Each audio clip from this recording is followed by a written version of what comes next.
Cependant, je vous présente la solution selon notre analyse de la situation.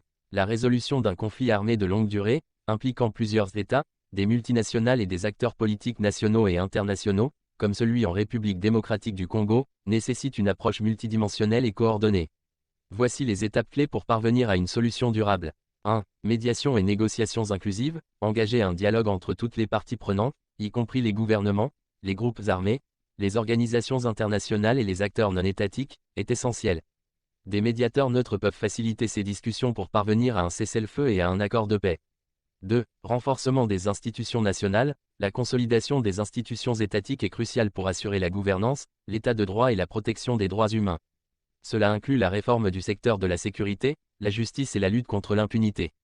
3. Démobilisation, désarmement et réintégration DDR, mettre en place des programmes DDR pour les combattants démobilisés afin de faciliter leur réintégration dans la société civile et réduire la prolifération des armes légères. 4. Assistance humanitaire et développement, fournir une aide humanitaire immédiate et planifier des projets de développement à long terme pour améliorer les conditions de vie des populations affectées, réduire la pauvreté et restaurer les infrastructures essentielles.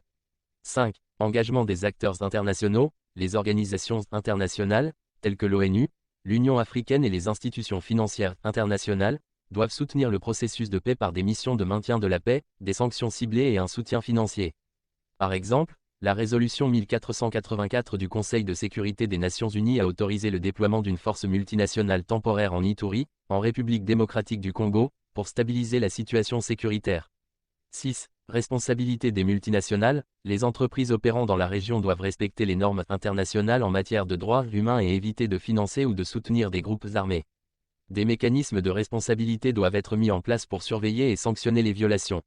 7. Renforcement de la diplomatie régionale, les pays voisins doivent coopérer pour prévenir la propagation du conflit et soutenir les efforts de paix, en respectant la souveraineté de la République démocratique du Congo et en évitant toute ingérence.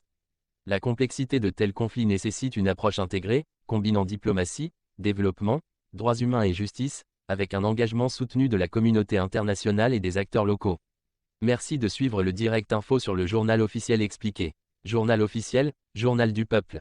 Abonnez-vous pour ne rien manquer. À bientôt.